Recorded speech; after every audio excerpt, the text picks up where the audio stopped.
ఇక కొడంగల్ నియోజకవర్గం తున్కిమెట్ల వద్ద BRS working president KTR party జెండా ఆవిష్కరించనున్నారు. మరిన్ని వివరాలు మా ప్రతినిధి మహేష్ లైవ్ లో అందిస్తారు. మహేష్, చెప్పండి.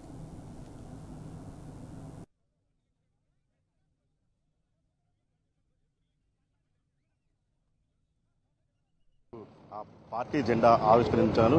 కొద్దిసేపటి క్రితమే హైదరాబాద్ నుంచి బయలుదేరారు. కొడంగల్ నియోజకవర్గంలోని కోస్గి వద్ద రైతు నిరసన దీక్షలో పాల్గొనేందుకు కేటీఆర్ ముఖ్య అతిథిగా కూడా హైదరాబాద్ నుంచి బయలుదేరిన పరిస్థితి కనిపిస్తుంది. ఇప్పటికే బీఆర్ఎస్ పార్టీ ఆధ్వర్యంలో అన్ని ఏర్పాట్లు అయితే చేశారు. రైతు నిరసన దీక్షకు సంబంధించి మాజీ ఎమ్మెల్యే పట్నం నరేందర్ రెడ్డి అక్కడ అన్ని ఏర్పాట్లు కూడా ఇప్పటికే పూర్తి చేసిన పరిస్థితి కనిపిస్తుంది. ఇక్కడ తుంకిమెట్టలో అటు కార్యకర్తలు బీఆర్ఎస్ వర్కింగ్ ప్రెసిడెంట్ కేటీఆర్ కి ఘన స్వాగతం పలుకుతారు. ఇక్కడ ఏర్పాటు చేసిన పార్టీ జెండా ఆవిష్కరణ కూడా జెండా ఆవిష్కరించనున్నారు. ఇక దీనికి సంబంధించి కేటీఆర్ రాక కోసం ఎప్పుడెప్పుడు వస్తారంటూ కూడా ఎదురు చూస్తున్న పరిస్థితి కనిపిస్తా ఉంది. ఇక గత కాంగ్రెస్ ప్రభుత్వం ఏర్పడి 14 నెలల కావస్తుంది. ఇక సీఎం రేవంత్ రెడ్డి సొంత నియోజకవర్గము. ఇక్కడ సంబంధించి అటు రుణమాఫీకి సంబంధించి కావచ్చు, రైతు బంధుకు సంబంధించి, అటు 6 గ్యారంటీలకు సంబంధించి కావచ్చు, ఇంతవరకు కూడా ఏమాత్రం అమలు కావట్లేదంటూ కూడా ప్రజలు కావచ్చు, ఇటు కార్మికులు, రైతులు అంతా కూడా కొంత ఆగ్రహం వ్యక్తం చేస్తున్న పరిస్థితి కనిపిస్తా ఉంది. ఇక ఈరోజు రైతు నిరసన దీక్షకు సంబంధించి అటు నియోజకవర్గంగా ఉన్న రైతులు కావచ్చు, ప్రతి ఒక్కరు కూడా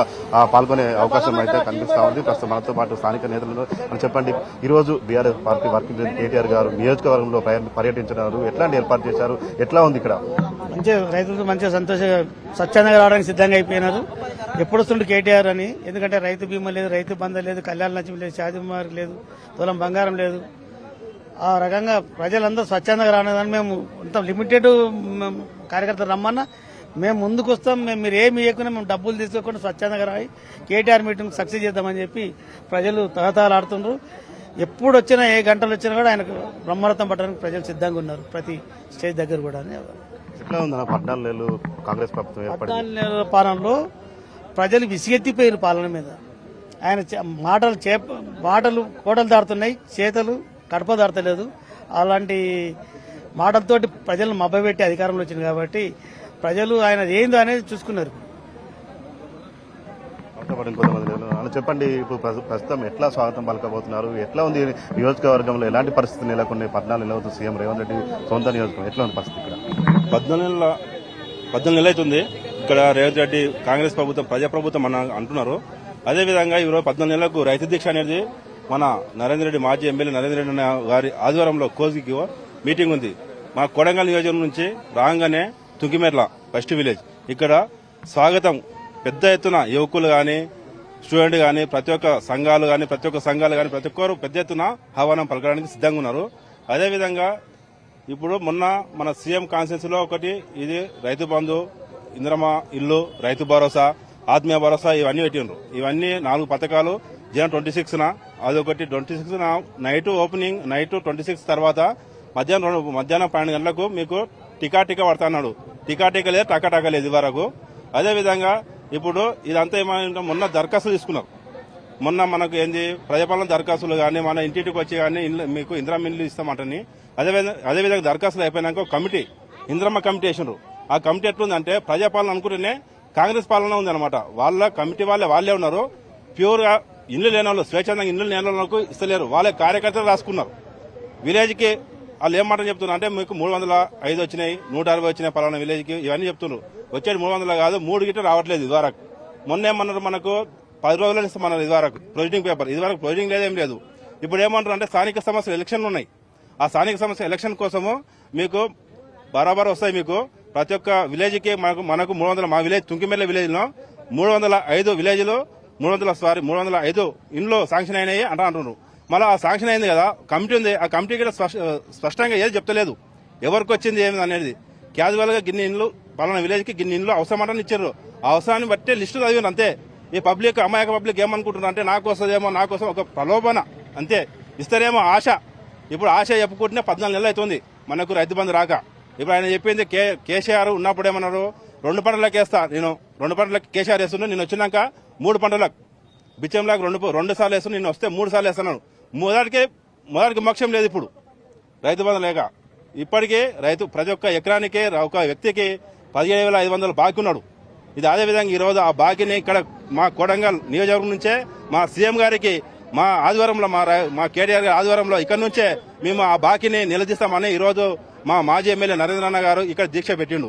అదేవిధంగా ఇప్పుడు స్థానిక సంస్థలు ఎలక్షన్ వస్తున్నాయి. రిజర్వేషన్ అన్నాడు, రిజర్వేషన్ స్పష్టంగా లేదు ఏది.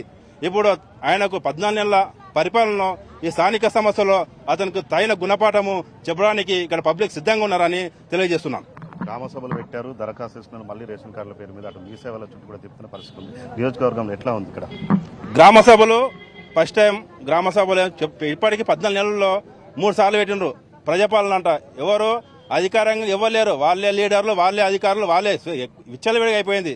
ఏమనగా ప్రజాపాలన ప్రజలకు మర్యాద లేదు, వాళ్ళ కార్యకర్తలకే మర్యాద ఉంది. ఇక్కడ మేము 3 సార్లు అప్లికేషన్ పెట్టుకున్నారు. మొన్న రీసెంట్గా ఏమైంది, నాకు రేషన్ కార్డు లేదు, నాకు మ్యారేజ్ అయింది 4 ఇయర్స్ అవుతుంది, నాకు రేషన్ కార్డు లేదు. మొన్న అప్లికేషన్ పెట్టడానికి పోతే 2 hours లో ఒక వెబ్సైట్ ఓపెన్ అయింది, మళ్ళీ బంద్ అయిపోయింది. ఇది ఏం చెప్తున్నా అంటే స్థానిక సమస్యలకు ఏదో ఒకటి బూటక మాటలు చెప్తున్నారు కాబట్టి అంతే. మనతో పాటు కొంతమంది ఉన్నారు. అన్న చెప్పండి, రైతులకు సంబంధించి నియోజకవర్గంలో ఎలాంటి సమస్యలు, రుణమాఫీకి సంబంధించి ఎట్లా ఉంది, రైతు బంధుకు సంబంధించి ఎలా ఉంది? ఇక్కడ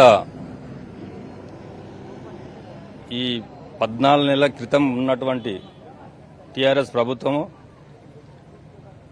రైతు బంధు, రైతు బీమా, రుణమాఫీ ఇవన్నీ కేసీఆర్ గారు ప్రతి సంవత్సరము ఏ రైతుకు ఏ టైంలో పంటకు పెట్టుబడి ఏ టైంలో రావాలనో ఆ టైంలో ఇచ్చుకుంటూ రైతులను ఎన్నో విధాలుగా ఆదుకొని ఈరోజు రైతాంగము కేసీఆర్ పేరులో 24 గంటల కరెంట్ ఇచ్చి నీళ్ల సౌకర్యం చేసి ఆ రాజు రైతులు సుభిక్షంగా ఉన్నారు.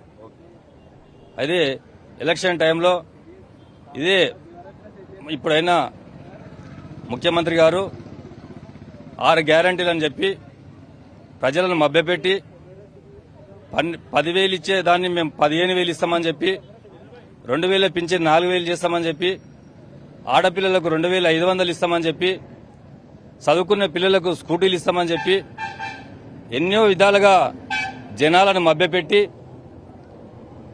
ఓట్లు దండుకొని ఈరోజు చెప్పిన మాట ఒకటి లేదు. ఈరోజు ఇక్కడ మా బొమ్మరస్పేట మండలంలో ఎస్బీఐలో మాకు రుణమాఫీ చేస్తామని చెప్తే 3,375 మంది రైతులు, వాళ్లకు 38 కోట్ల రూపాయలు రుణమాఫీ కావాలా లిస్టు ప్రకారం చూస్తే.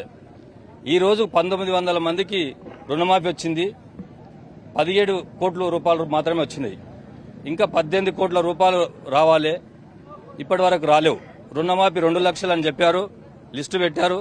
50% కాదు 35% కూడా రుణమాఫీ కాలేదు.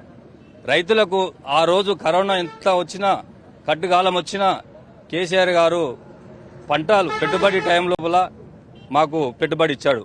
ఈ రోజు ఇప్పటి వరకు కూడా 15,000 చెప్తా అని చెప్పి మాట ఇచ్చి మళ్లీ మొన్న 12,000 ఇస్తా అని చెప్పాడు. ఆ 12,000 కూడా ఇప్పటి వరకు లేవు. ఎకరానికి వేస్తా అని చెప్పాడు. ఒక చిన్న పల్లె మా మండలంలో నాగిరెడ్డిపల్లె అని చిన్న పల్లె, అది దాదాపుగా ఆడ 600 ఓట్లే ఉంటాయి, 200, 150 కుటుంబాలు ఉంటాయి. ఆ విలేజ్ లో మొత్తం వేస్తామని చెప్తే అక్కడ కూడా 70% పడ్డాయి, ఇంకా 30% పడలేవు. అంటే అన్ని మోసపూరిత మాటలు చెప్పి ఈ రోజు 14 నెలల నుంచి జనాలంతా సీఎం అవుతాడు, మా కాన్స్టిట్యూన్సీ డెవలప్ అవుతుందని మొగ్గు చూపి ఆ రోజు సీఎంగా చేశారు ఆయనని.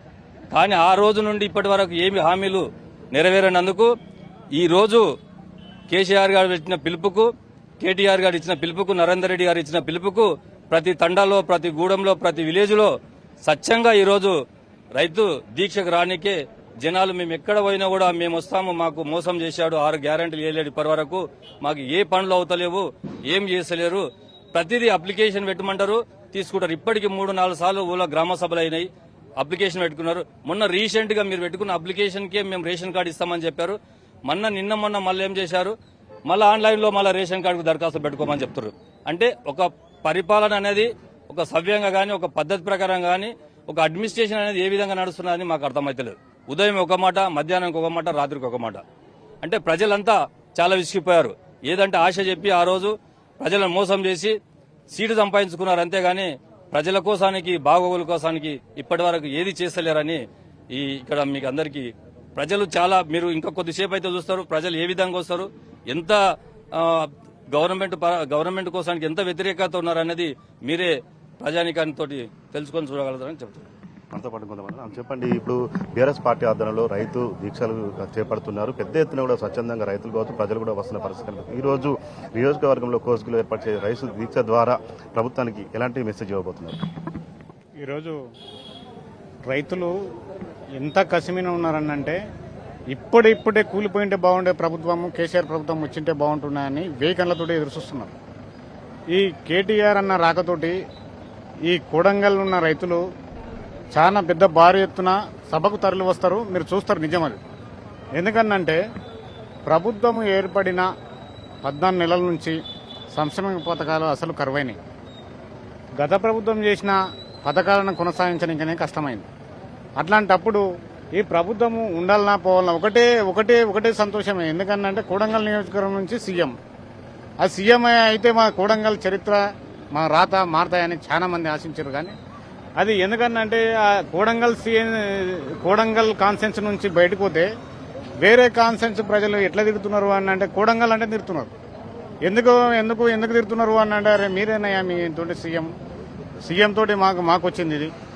మొన్న హైదరాబాద్ పోయినాం, అక్కడ హైదరాబాద్ పోతుంటే అక్కడ మాది కొడంగల్ అని అంటే అరే కొడంగల్ కొడుకులు ఇల్లు కూడా కొడుతారా మీరు గెలిచే మా ఇల్లు ఇది ఇందిరమ్మ రాజ్యం కాదు. అప్పటి నుంచి 1975-80 నుంచి మేము ఇల్లు కట్టుకుంటే ఈరోజు కూలగొట్టి మమ్మల్ని నిరాశలం చేసి ఇగో బయట పూటపాటు మీద ఉన్నాము. మీ కొడంగల్ అంటేనే మాకు అసహ్యం అనే మాటకు వచ్చింది. ఎందుకు అంత వ్యతిరేకత తెచ్చుకుంటున్నాడు ఈయన? పాలనా దక్షత కాకపోతే నువ్వు పదవి వదిలేయి, కానీ ఈ ఒక అత్యున్నతమైన పదవిలో ఉండి నువ్వు ఇంత అపదిష్ట పాలన ఎందుకు చేస్తున్నామని ఈ సభాముఖంగా మనం తెలియజేస్తున్నాం. మా బాధ ఆవేదన వ్యక్తం చేస్తున్నాం.